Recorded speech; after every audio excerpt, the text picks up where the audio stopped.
Если держава великая, тогда можно убить 24 безоружных человека и остаться на свободе. Как? Элементарно. Нужно просто быть американцем, служить в армии США и убить не сограждан, а, к примеру, иракцев, сказав, что защищал жизни своих подчиненных. То, что в любой другой стране мира назвали бы военным преступлением, в Штатах сочли служебным проступком. О настоящих правилах боя Вадим Батоврин. Ровно $76 и 50 центов в пересчете на наши 2300 рублей удержат из зарплаты Фрэнка Вультерича за каждого убитого иракца. Самый громкий процесс по военным преступлениям американцев в Ираке закончился оглушительным скандалом. Сержанта морской пехоты, устроившего настоящую бойню, разжалуют в рядовые и оштрафуют на 75% от оклада. Даже 3 месяца заключения, фигурировавшие в предварительном вердикте, самый гуманный суд вычеркнул из окончательного приговора. Это судебное разбирательство длилось почти 5 лет. В ноябре 2005-го американский патруль подорвался на фугасе в городе Эль-Хадита. 1 морпех погиб, 2 были ранены. Командир подразделения Фрэнк Вультерич отдал приказ зачистить район, причем потребовал сначала стрелять, потом задавать вопросы. За 45 минут, без всякого сопротивления, отделение уничтожило 24 мирных жителя.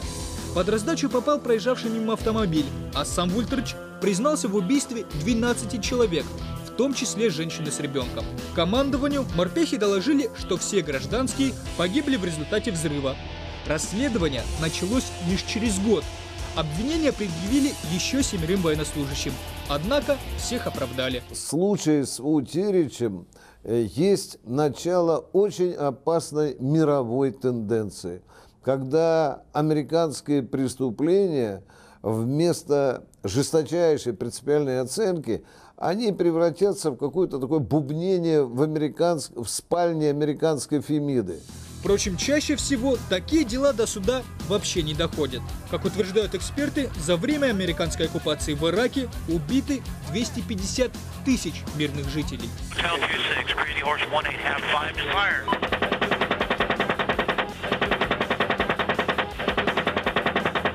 Между тем, только 27 военнослужащих официально признались в преступлениях против гражданских.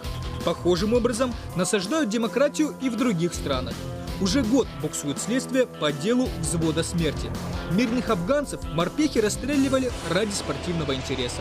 Так забавлялось целое подразделение, однако обвинения предъявили только 5.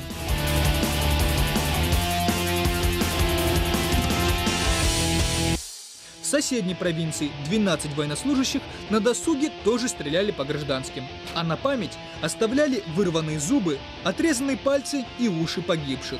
Пока никого не наказали. Обычно такие зверства оправдывают военным положением и сильнейшим стрессом. Однако звучит неубедительно. От рук крутых американских парней гибнут не только в зонах боевых действий.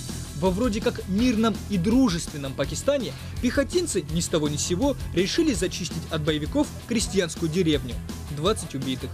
Даже на японском субтропическом острове Окинава, где тоже расположена американская военная база, на улице вышли тысячи людей. Всего за несколько месяцев 1 моряк зарезал таксиста, другой забил женщину. Похожие истории в Южной Корее и еще десятки стран.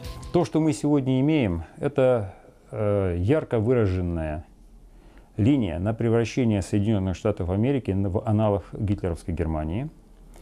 И зверство, на которое они подвигают своих солдат подобными приговорами, направлены на то, чтобы воспитать из нормальных американских парней жестоких и бесчеловечных убийц. Впрочем, ничто не ново под звездно-полосатым флагом. Американцы, никогда не считаясь потерями противника, всегда очень болезненно реагируют на нанесенные им обиды. В 1898 году американский морской десант высадился в Пуэрто-Рико, чтобы заставить эту страну принести извинения за оскорбление кем-то из островитян некого американского офицера. На остров Фиджи военные высадились, чтобы наказать туземцев за нападение на исследовательскую экспедицию. Вскоре выяснилось, что никаких ученых на острове вообще не было. Но это не помешало американцам через год устроить новый карательный поход под тем же лозунгом. Также поступают и другие союзники по всемирной демократизации. Журналисты Guardian подсчитали, что за 5 лет в Ираке Английские военные расстреляли по меньшей мере 30 мирных жителей. Впрочем, это действительно мелочи по сравнению со зверствами в колониях, подданных британской короны. Подавляя восстание сипаев с 1857 года, они уничтожили 10 миллионов индийцев. В Кении в ответ на убийство 32 белых колонистов англичане вырезали около 300 тысяч представителей народности кикуя. Еще 1,5 миллиона мирных жителей загнали в настоящие концлагеря.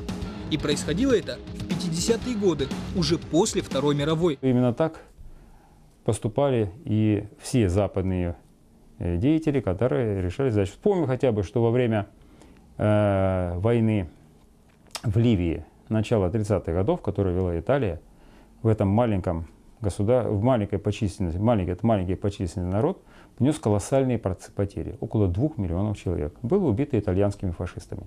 Между прочим, во время последней акции по освобождению ливийцев, которые проводили натовские спецназовцы, погибли 30 тысяч мирных жителей. И это только по официальным данным и только среди арабов. Никто не считал убитых чернокожих ливийцев и местных гастарбайтеров, обвиненных в пособничестве Каддафи.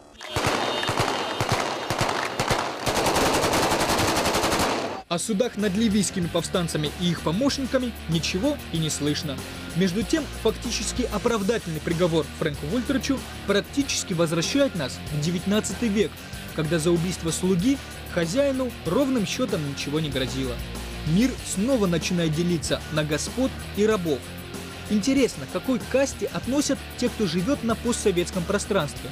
Возможно, ответ на это дает недавний инцидент в Киргизии на базе Манас. Американец Зак Хэтфилд застрелил водителя Александра Иванова только за то, что Иванов якобы смотрел на него с угрозой. В прошлом году американский суд присяжных признал Хэтфилда невиновным. Вадим Батоврин, Александр Иванюк и Нина Батищева в центре событий.